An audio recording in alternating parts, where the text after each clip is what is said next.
Okay, there we go. This time we talk about JLPT. And I'm learning for JLPT, you're learning for JLPT, so let's find out how you can learn for JLPT more efficiently. If you don't know me yet, my name is Hirameki Insight, and my goal with this channel is to not just help you to learn Japanese, but to help you interact, connect, or achieve while learning Japanese. And until now I'm in my 4th year of learning Japanese, and this time I want to share my knowledge to help you achieve passing the JLPT test. Whether you want to pass the JLPT test to be able to have an exchange semester in Japan, whether you want to work there, or maybe you just want to be sure that what you learn is actually right and test your skills. Let me help you on how to learn vocabulary, grammar and kanji better. Because I think after some years I maybe found a method how it's much easier to remember what you learn. And before I give you one major tip on how to learn vocabulary and grammar and kanji, let me first get one step back. And let's just think about learning. So what is learning actually? Or what do you even try to achieve when you learn Japanese? Because I think some people just learn Japanese, but they don't think about why they learn or what learning even means. So when I learn Japanese, or what I think is the right way to learn Japanese, is about you need to think about two things basically. The first thing is remembering something. So you learn something and you want to remember it in the situation you have. So if you learn cooking vocabulary, you want to remember it when you cook with someone together. If you learn, let's say, keigo, so the polite language, you want to remember it when you maybe speak to superiors in Japan when you're working, etc., etc. That is the first important point. You will know why it's important later on. Just for now, you can keep in mind that one part about learning Japanese is remembering information at the right time in the future. And another thing that is important about learning is not just remembering it at the right time, but also knowing how to use it. So another thing is, if you know every kanji, every vocabulary, every grammar, it's not enough actually. If you know about it and you kind of know how to use it, then even if it pops out in a situation, if you don't know how to use this vocabulary actually, if you don't know if it's a noun or an adjective, or if you just don't know if it's a verb, if you don't know how to build the past form, the negative past form, then this kind of information will be kind of useless to you, right? Because when you speak Japanese, you don't just want to listen Japanese. You can listen to Japanese if you just learned it briefly. But if you really want to understand and react while talking, you need to know how to use it in a context. So to kind of summarize it, if you want to learn, first you want to remember it for the right time. That is the first one. And the second thing is you want to use it in context. And this is basically applicable to every goal. So just think about it. If you are at work, you want to remember the right vocabularies at the right time and then use it in the work context. If you have the JLPT, you want to remember the information at the right time in the test and then use it in a context when they, for example, give you 4 similar words and ask you what is the difference. So how do you actually use those two principles that I just mentioned to you in practice? Let's just start with vocabulary, because I think vocabulary is the easiest one to explain this concept, and from there on I will talk more about kanji and grammar. So basically, vocabulary. What is vocabulary actually? That is something that many people also forget, because there's not that much difference, in my opinion, between kanji and vocabulary actually. Because vocabulary are just like an evolution of kanji. Because if you look at vocabularies, they're usually a mix of two kanji. So let's take the most broadest example. If you have the kanji for hi, which means sun or day, and if you have the kanji for hon, which can mean origin or book, and if you merge them together, you get nihon or nippon, but for now we'll just say nihon. And in this case, nihon, if you put it together, you will think, okay, what does a root and sun have to do with each other? If you think more clearly about it, then you will know that if you look from a Western point of view, for example, then you know that Japan lies in the east, right? And where is the origin or the root of the sun? East, right? It rises in the east and it goes down in the west. And that is one thing how you can start to remember Japan. Because Japan is the country in the east where the sun rises. And sometimes when you learn Japanese, some kanji will not be that easy to understand or not be that easy to have this kind of context. And that is the first thing that you need to know in general about kanji. So let's go to the second point that I just mentioned before, and it is using the information in context. So for example, let me give you the word shu, or you can use it in many varieties, for example. So shu means week. You can say ishukan, 1 week, or the duration of 1 week. You can use the word shu, for example, if you say something like raishu. Rai is the kanji of kuru or kimasu, so coming. And then you have the word that I just explained to you, shu. So raishu. And this means next week. You can even alternate that kanji or vocabulary how you want to see it in another way. You can use a prefix, for example. You can say saraishu. So sa means like the next one or another one or again.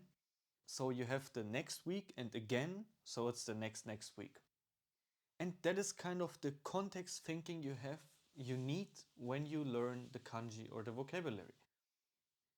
When you learn a vocabulary, it's important to understand that it's not just something stationary.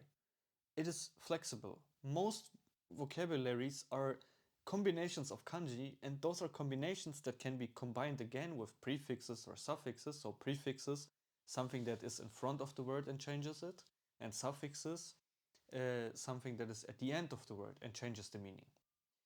And for example, if you even know about the concept of prefixes or suffixes, you know that by putting saraishu, the sa in front, which means again, in front of other words will also alternate the meaning in a similar direction. So instead of saying saraishu, you can say saraigetsu.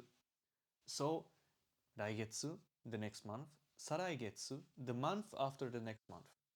And then you know, this one is not just used in saraishu, it can be used this kind of way. It is a prefix that you will put in front of something. Maybe it can also stand on its own. And this kind of thinking process is important when you learn Japanese, in my opinion.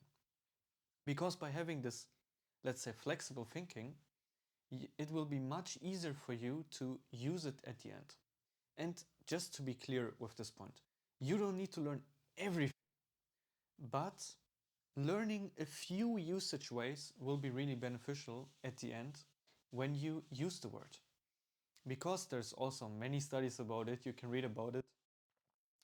If you have an information and you interconnect it with many different informations, for example, this word is used there, this word is used there, you can use it in this and this way. You don't just have one information that tells you the meaning of the word, you have a whole like network of information. So you can imagine then that this is much stronger and much harder to forget. And that is also something that comes into the first point. You want to remember it at the time when you need to use it. And by learning it not just in a, let's say, pretty like small way, by learning it in a broad way, you know how to use it in different situations. If the word is like flexed or like stretched, you will know how to use it. So I can guarantee you that many people that learn Japanese, and my experience too, when I teach people Japanese, I saw that many of them think really too detailed. You need to find the broad rules in the language, you need to understand the broad functioning of the language, and trust me, this will be much easier to learn Japanese.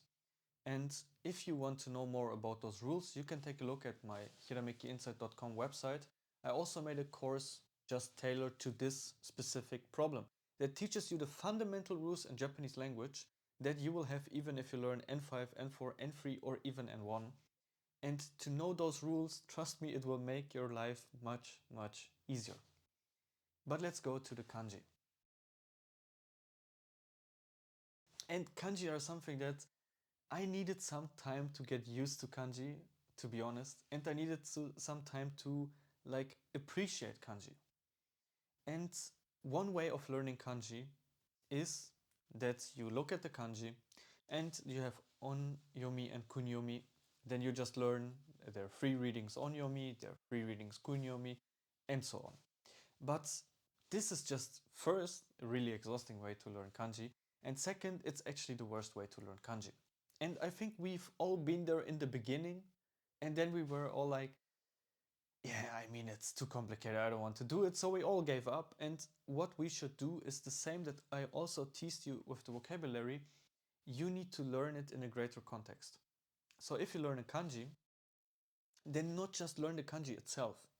Because, like I told you before, Japanese is a fluent, a flexible language. So think about where that kanji is also used. For example, let's take the one for taion. So on means warmth, tai means, if you just have it by itself, it means karada, so body. If you mix it together, the warmth and the body, you get temperature of the body. The same you can do with kion. So ki means air, on, as you just learned, means warmth or temperature. So if you mix together air and temperature, you get air temperature. And that is kind of a thing how you can learn everything. And that's also how I can recall this information that I learned like 3 years ago or 2 years ago and give it to you in this video in a really fast-paced environment without even looking at some memos that I wrote down. Because I learned it this way, I can guarantee you I will never forget this. Like, even if I get like 80 years old and I even forget everything, I will not forget about Taion and Kion. Trust me. Another thing about kanji, there are also many ways to learn kanji. One thing that I found really beneficial when learning kanji is really learning them in vocabularies, learning them in context, and also looking at the kanji not in this way that you say, okay, this kanji has 16 strokes, but to see smaller parts in the kanji. And usually you will call them radicals. For example, if you look at the kanji for kokoro, so I will just try to briefly remember it from my mind. Kokoro itself means heart. But also, this radical is used in many kanjis that are used in words with feelings.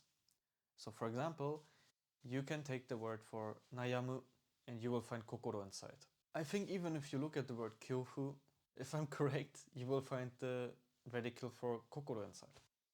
And you can see that one radical, which means heart or feeling, can be in different words that are connected to feelings in general. And then you can just look at the kanji and see, okay, what else can I see there? Then maybe you see the kanji for sun, for example, or you see the kanji for mizu, so water. And instead of seeing the kanji itself as one kanji, you can see it as a building block. It's kind of like Lego, you know? You take a Lego piece and you put it together, and then you put it together, and then you put it together, and then you get something. And this is kind of how you should think about kanji. And by, again, my second point, contexting, by doing this kind of thing, you can see how things are really interconnected in Japanese language. And this is how you will also find those rules. And I think the first point for remembering something at the right time that I didn't mention that clearly in the vocabulary section. Basically, this is applicable for kanji and for vocabulary. So let's take an example that I already took in some past videos, but let's talk about the word imasu. So another good way to learn vocabulary or kanji is to learn them in a different kind of context. So the first context I gave you is to learn some variations. Another thing how you can learn something is to think about, okay, mas means to be, but how do I even use it? So if you know about Japanese language, you know that vocabulary is connected with particles. If you don't know about particles, I would also recommend you my beginner workbook that explains these kind of things. But for now, you can imagine particles as connectors between vocabularies, or grammar in a broader sense. And usually, a vocabulary will have different combinations of particles. And sometimes often there are more particles that are used, but usually there's one main particle that will be used like most of the time with this kanji. And imas, for example, is used very often with ga. So instead of just learning imasu, you can learn watashi ga imasu. I am here. Or you can say, okay, maybe it's not just about me. You can also say dobutsu ga imasu. And then you have different examples and you know, okay, usually the gar particle is used. And what is it used for? Watashi, humans, dobutsu, animals. But can you also say shokubutsu ga imasu? No, you cannot say it. Why? Shokubutsu means plant, and plants are not considered living things, so in this case you will use arimasu. And then you have shokubutsu ga arimasu. And that is one way to also learn vocabulary. Always get a sentence and learn the sentence to know the broader meaning. For example, in my application where I learn Japanese, I have a dictionary that gives me like, I don't know, 20, 30, 40 definitions of what that could be. And I always input one sentence that I looked up in the internet with this vocabulary. So instead, with flashcards, of just having the meaning of imasu to be, I usually do it like imasu, watashi ga imasu, and on the other side I write to be and I am here as an example sentence. And since I did this, it's way easier to remember them. Also flashcards. Use flashcards. Use some spaced repetition system, even if it's Anki, if it's JPDB, whatever. If you write them down on paper, you need to have them coming back to your brain here and then to remember them. But this is a topic for a different video, so for now we will skip this one. Another thing that you can do, what I think is really beneficial, is plus minus thing. So for example, ketsuatsu means blood pressure. If you say ko ketsuatsu, it means high blood pressure. Ko is takai, so high. And if you say te ketsuatsu, it means low blood pressure. So you know the opposite word of ko is te. And this is really important because by learning the opposite of a word, you also sometimes remember them better, at least in my experience. And yeah, for me, it took a really long time to also understand all these rules. So I would be really happy if you leave a like or a subscribe button here so other people can also benefit from this information, because I want everyone to be able to use that information. Now we come to the last part. It's about grammar. So grammar in Japanese language is basically put into two parts.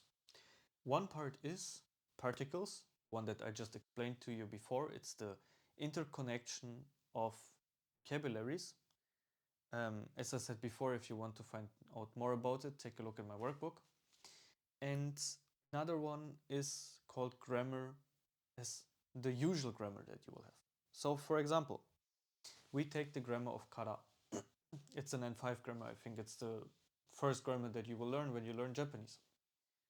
So you can say something like, so let's just take a really basic example. お腹が空いたから外食に行きます. So you can say, I'm hungry, so I will go eat outside. And kara itself means because. If you translate it as it is, it means because. So kara itself is a really beginner-friendly grammar, so it doesn't have that much different meanings in this constitution. But when you look at the grammar, for most grammar, you can kind of put them in two parts of grammar. One part is where you have something in front and in the back of the grammar, like what I said before. お腹が空いたから、お腹が空いた before, から the grammar, 外食に行きます what is behind there. And then you have grammars that are usually at the end of a sentence. So for example, you can say something like, 彼女が好きだと思います. So I think that I kind of like her. And と思います, seen as a grammar, means I think, I guess, kind of shows uncertainty. And this is usually at the end of the sentence. So you will usually not put something at the after this grammar. And again, if you understand this basic principle here, and that is something that comes back to contexting, what I gave you before, then afterwards you can start to think, okay, what kind of sentences can I put in front of the grammar and what kind of sentences can I put at the end of the grammar? Just to give you some examples. Can I put a claim at the beginning of the sentence? Can I put my opinion at the beginning of the sentence? Can I put something in past form or in present form or in present progressive? So these are the kind of ways you should think about the grammar. So think about the grammar at the center and then think about what is at the beginning, what is at the end. Is there something at the beginning? Okay, there's always something at the beginning. Is there something also at the end? And that is the way how you should think about grammar. And that is also how you will remember the grammar at the right timing. Because if you know there are these kind of usage ways of the grammar, then when you talk Japanese or when you listen to Japanese, it will pop up inside your mind. And this is also the thing, like I told you, use actual sentences. Be creative. Watch some Japanese TV shows. Read some books. Google in the internet and take some time to find some sentences that you feel comfortable with. And that is also one big tip that I can give you. Take the example sentences that you think you will use in when you talk Japanese. Because often I learned some example sentences and when I was thinking about it, I think I never used them. And then I was thinking about it, yeah, I can learn 100% of that grammar, but what if I just learn the usage ways that I think that I will most likely use? And that is a really good thing because then you learn Japanese, you learn a Japanese that you think you will most likely use, and then it is much easier to remember. So yeah, that is what I found after some years of learning Japanese. It took me some thinking process and some trial and error to find out these rules. Like I said, if you want to know more about these rules, take a look at my website. If you found this video helpful, then give me a like, give me a subscribe, share it with other people so they can benefit from this information too, because I want everyone to benefit from this information. And as always, thank you for listening. Have a great day. Mata kondo yoroshiku ne.